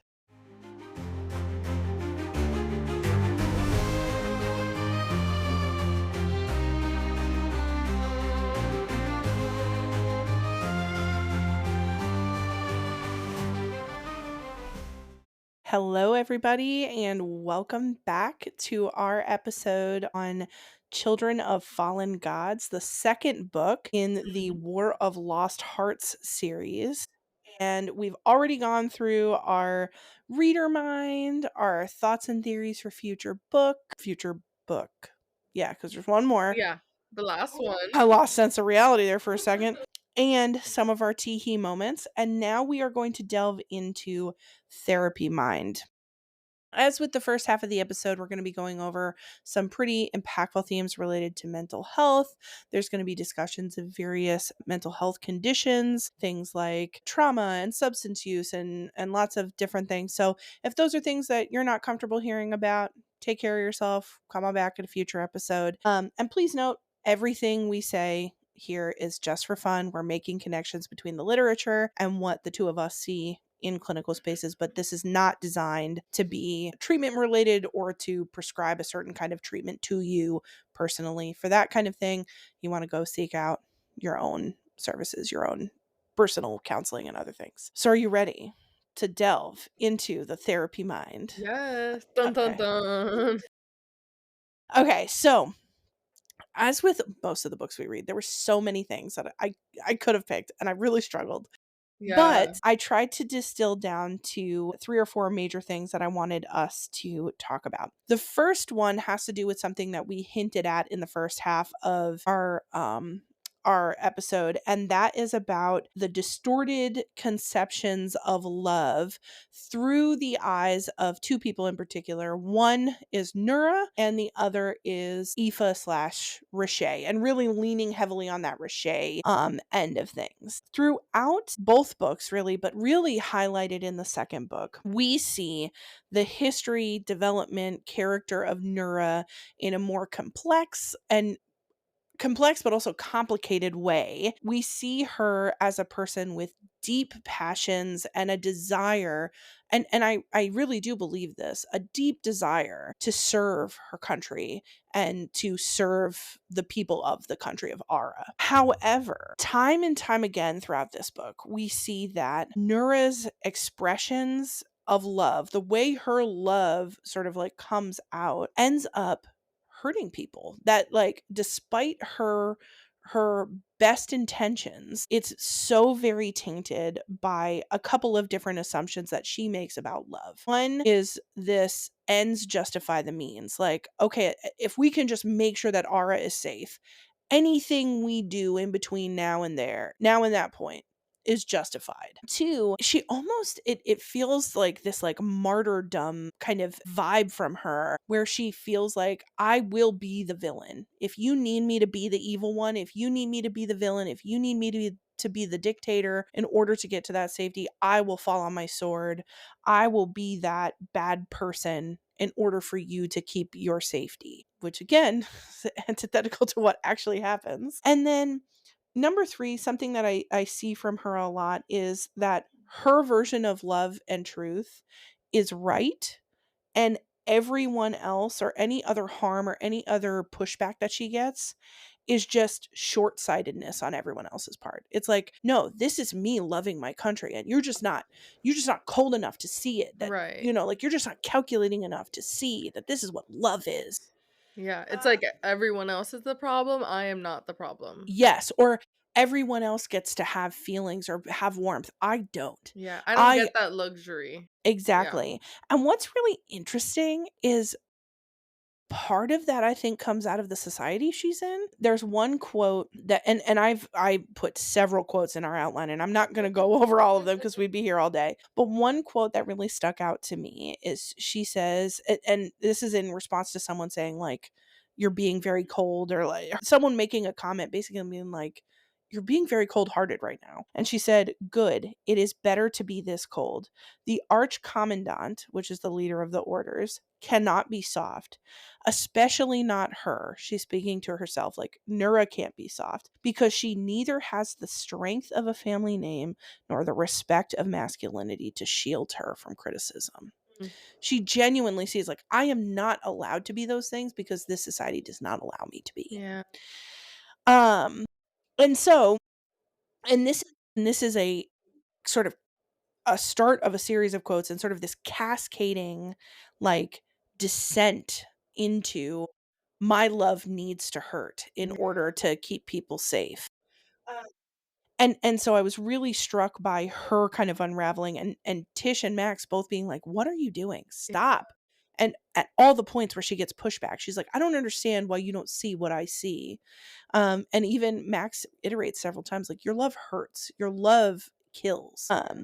And then you have the portrayal of Rashay, and you can see, once you see Aoife's and Rashay's, like, story as it lays out in a line, um, Aoife is extremely lonely and talks about that loneliness. And then that is compounded into this soul crushing loneliness that Rashay feels once she's been stripped of all these other emotions that she can't even remember Yeah. how to Stripped feel. of everything at that point. Yes, and what's interesting is Nura and Rashay end up in similar spaces where they're both going, "I'm trying to love you right now." And mostly the people who get the brunt of this are Max and Tish, but a lot of people get hurt because of this. Max's Mm. family dies because of it.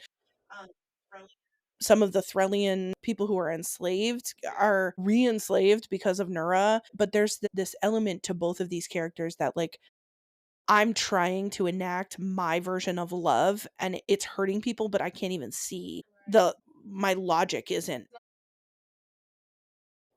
Seeing the consequences. Yes, it's a missing the forest through the trees kind of dynamic. And so all of this kind of led me to thinking about the concept of love and how we see love kind of either portrayed or how we go about love relationships, whether that's in a romantic relationship or in platonic relationships. But what do you think of this concept of love, which is like a big question, but I'm tossing it at you. And how can people show up in their relationships, whether it's platonic, familial, or romantic, and love one another better? Like, how do we do love well? Well, I mean, that was such a Gauntlet thrown. such a question, I feel like thank you again for giving me the floor for this. You're Like, like, I'm gonna get you back. people write books about this girl, and I'm supposed to answer it. In 5 words, the nature of love. Okay, so I mean, kind of like the base point of it. I love love. I feel like my personal experience, I've had like kind of like a dream experience that most people can think of, like high school sweetheart, but like, that is not what you should expect to happen. Like, you should, like, that should not be the norm. That is a very, like, kind of olden time of finding love and things like that, similar to like love at first sight. Like, those things are not really attainable and reasonable at times, just because I Mm, experience it and I think it has been great. I think friendship is a really big part in building love and that connection. We grew together, and sometimes you see in relationships that people grow apart, mm, especially in young young age, that is what happens. Trust, honesty, and boundaries and communication. I'm calling Mhm. them the holy quad. Damn, the holy quad, okay. I need to, like, what do they call that when you gotta, like, Patent trademark it. that? Yeah, trade not patent it, trademark it. Unless you have a holy quad machine that you wanna patent too. That sounds like some kind of, like, mix between, like, a machine at the gym and, like, you get sprayed with holy water every couple of You might need to. seconds. So, trust, honesty, boundaries, and communication. This is a lot of things we talk about in the counseling space. And there are ways that you show up in your different relationships, spending time, making effort, learning like your love languages, all of those things. So you can be able to learn those skills and know yourself more so you can show up for the people in your life the best way you can to be like the best version of you. And that I feel like that's what love is. I feel love is you being the best version of you and this person adding Mm, to your life, not bringing negative energy and being able to work through things because nothing is perfect. Working through conflict or disagreements is part of life. yeah. And a lot of times, some people need to just learn the skills on how to do that. Mm. I like that you bring up so 2 things that are really sticking out to me that I think are important from what I'm seeing in the counseling space. One is measuring expectations.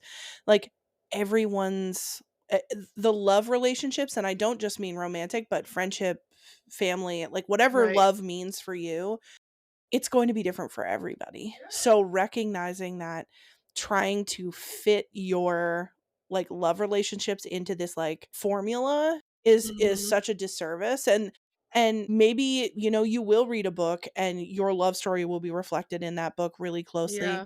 and maybe it won't. And so being able to recognize that, being attuned to the person and to the moment is such a big part of finding success here, rather than, okay, it has to look like this. Like, You're gonna be disappointed if yes. that is what you're looking for. Mhm. And the other piece that I hear you bringing to the table and that I really like is this idea of love as a skill.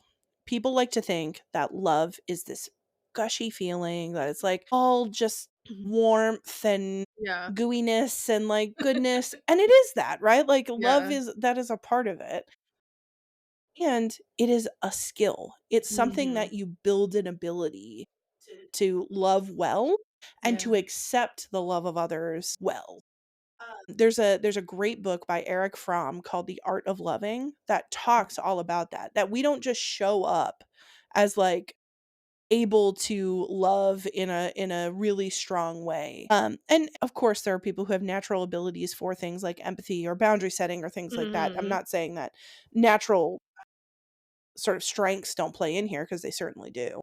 But there's a skill here. There's a skill to be married for 10 years. There's a skill Yeah. to building a relationship past the, like, talking stage. Like, Yeah. all The of those. honeymoon stage, all of that, yeah. Exactly. So being able to build those skills is a key component of this. And that actually, I had a second point here about, like, relationship building through Max and Tish, that you see them building skills in things like communication, boundaries, like the holy quad is really playing in here, to Max and Tish's journey, and you can see them knowing one another better and better. And there was a particular quote, that I really liked, that Tish says, "I had forgotten that it was possible for the roots of someone's affection to run so deep, so solid. I could build a life in the branches of this tree. I could cradle a generation's future nestled in its leaves." Oh, that one is so beautiful. Whoa! Like, and that Wow. metaphor is so powerful in so many ways. Like, that And visual for me too. Yeah. yes. Wow. Like, the strength of the roots of that tree, Mm. the strength that and the time that it takes to build those roots in order to nestle that kind of, like, love and that building of a generation, as she Yeah. says, Yeah. that's not something that happens overnight. You don't, like, look across the bar and are like, This guy. "Tree, Like, it's like that abiding connection and Yeah. dedication to one another happens over time, Yeah. and I It think could that's start in a bar though. it could I mean, who's to say? I'm not here to say how it starts or how it ends. I don't know, but I'm just here to tell you that Yeah. those, like, immediate, love at first sight, that Yeah. that is real, like, you being attracted to someone on sight is real. All Right. of that deeper, more abiding stuff where That you comes later. that comes later, and, like, that takes time, and that's okay, and being able to see it as a process and as a skill. So, because we kind of, like, covered that one a bit, I'm gonna move to the next one, which I feel like this is an opportunity for us to, like, brag on you a little bit, which I love, and it's, and a skill that we haven't talked about that you have, Yarlin. Yarlin does counseling in 2 languages Yeah. and has experience as a person who is bilingual, but also as a clinician who works in 2 languages. So Mhm. I wanted to ask sort of your experience on 2 levels, because I think one theme across these 2 books that plays a little bit more in the first book, but you see extending through the second book Mhm. is, um, Tish is bilingual, and when she comes to Ara, she knows very little Aran, and so there's kind of chunks of the first book that are kind of humorous as she tries to learn Aran, Yeah. and then you see Max trying to learn Thereni in the second book. Um, Also, I keep smacking my my, my mic. We're very empowered over here. Like we're moving around, I keep smacking my mic. So if you hear like a doing, that's just me smacking the mic. But the idea of being bilingual or navigating learning a second language is such a part of Tish's story.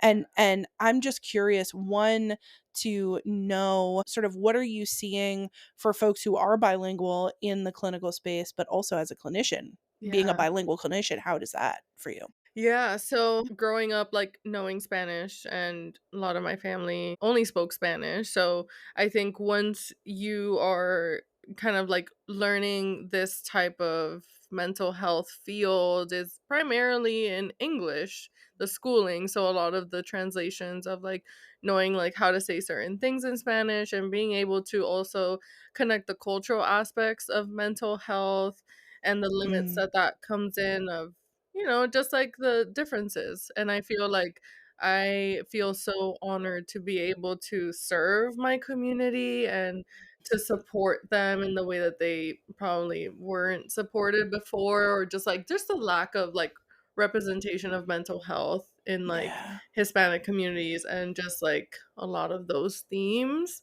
So it feels really great. It's definitely like a learning process of being able to, again, a lot of it is like you speak a certain way of just like normal day-to-day speaking in Spanish, but then when you get to the professional aspect, there's a lot of growth and learning of yeah, a lot of words that I never heard Mm, before. I wasn't yeah. talking to my grandma about anxiety or You didn't say the words generalized anxiety disorder to your grandma? no, no, I did not. So, yeah, so it's just like learning those type of things, but still being able to have like genuine connection as I usually always do with my Mm, clients, and like my way of handling my therapeutic relationship.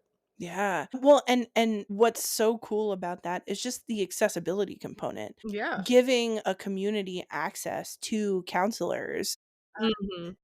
such powerful work, and, like, hell yeah. Like, I and you putting in the hard work of, like, "Okay, how do I say generalized anxiety disorder in Spanish? How do I translate these items so that my community can have a place to go?" And I think you see this even in like disability spaces and like other there are communities who struggle to have access to counselors. And so being a counselor who helps with that accessibility component, like, Yeah. Feels great. hell yeah, Yeah. yes. Thank you for sharing that with us. And I think when we make ties to Tish's experience, really looking at, I think something that you don't see in a lot of fantasy books. It's Yeah, like for someone sure. working Not out how to say things in another language and be like, Yeah. go through that process. Yeah, I really like that Carissa kind of added that in here as, like, a big kind of plot point and just, like, someone coming from, like, a different place and, like, Mm, learning new things and because that's a real life experience and often not represented in books and things like that. Even in other books where people go to other lands and stuff, I feel like the difficulty of the adjusting and all of the things that you go through is not really talked about too often, all depending on, like, whatever that author's knowledge is on those things, mm. but I love that about this book. Yeah. When Yeah. I feel like what's really cool about Tish as a character, she's I think and part of it as she's learning RN is she's underestimated. She's underestimated because she's been enslaved. She's underestimated because she's fragmented and she, doesn't quite fit in one world or the other. And she's underestimated because she's trying to learn RN in real time as all this stuff is happening. So to watch her basically give like a big F you to everybody and be like, I'm out here learning languages and saving the world, like, Yeah, she's get on my badass. level, get on my level. Yeah. Okay, so I have one more thing here for us to chat about, and it is the role of hallucinations and delusions. In both books, there are several times where, for one reason or another, specifically Max and Tish, but also, like, I think sort of the way that Voltaigne magic works is kind of related to mind magic. So the experience of very vivid hallucinations is very much connected to magic, but also like Tish is constantly moving through like Richet's memories, her own memories. So there's this sort of like the mind as playing out these other scenes or these other ideas or experiences. And I think what you see playing out in the book is Max and Tish really trying to cope with what happens when you experience a hallucination or you experience, someone sort of invading your mind and shifting it around, which very startling. Even Nura's power is a mind power where she amplifies and plays back your own fears to you. Terrifying. Yes, that's horrible. Terrifying. But also if you look at like Elizat as the prison, Yeah. they experience hallucinations, and to some extent I would say delusions. Mhm. Richet kind of playing with Tish's and Max's mind in various ways. The Fae King being there in Tish's mind, and really other Valtane wielders. Like there's just folks around all the time who are inciting hallucinations and in some Huh. cases delusions. And so what I thought might be interesting for us is one to identify like what is the difference between a hallucination and a delusion, because we're in this very magical context, so we're seeing things that semi can kind of reflect a hallucination in the real world space, but to kind of give folks a little bit more grounded view of what a hallucination or a delusion is. And then where do you see hallucinations coming up for folks in mental health spaces? So the difference between a hallucination and a delusion is so hallucinations are things that you see that are not actually there and things that you hear that are not actually being heard about like with anyone else, right? Mhm. And then delusions are things that you believe that are like messages being sent to you. Like if a lot of people or like some individuals who have like schizophrenia or Mm, bipolar disorder kind of have some of those symptoms when they're not medicated, where it's like they believe these, like, kind of like things and like, mm, whether they're like being sent here for a reason or there's like a mm, message behind things. So it's like things that are not actually real. mm, And if they were to explain that to someone else, someone will probably like think, no, that's not real. mm, So those are the main yeah, differences. And like it shows up in the counseling space with individuals again, like who have those diagnoses, mm, schizophrenia, bipolar, postpartum psychosis, which is something mm, that is not talked about often.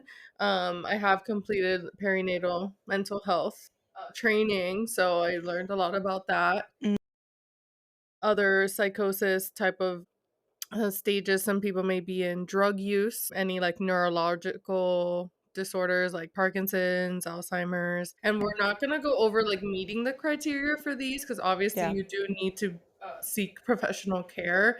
And yeah, but yeah, those are some of the things that how it can come up, and we assess as needed when those things come up in the space.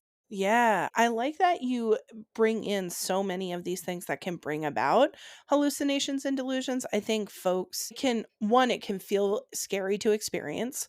And two, it can feel scary to hear about because folks are like, what do you mean? Like you're seeing or hearing things or things like that. Or that, as you pointed out with delusions, it's about believing something about yourself. Like there's grandiose delusions where, there's sort of like a sent by a higher power piece. And I think what's important to note is that there's lots of life experiences that can bring hallucinations and delusions to folks' doorstep.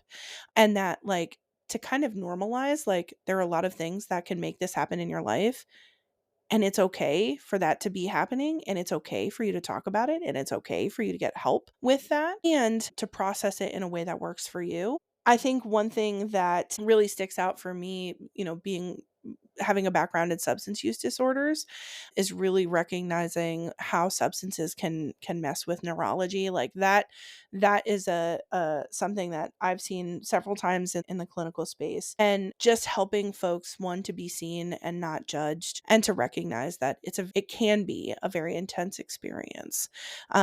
So, getting validation that, like, yes, yeah, that's intense to hear or see Yeah. something that other people aren't hearing or seeing. And it helps them understand that they are not the only person that has experienced this or is experiencing this. So they can be able to not feel ashamed and get the help that they need. Yeah. So that's really important.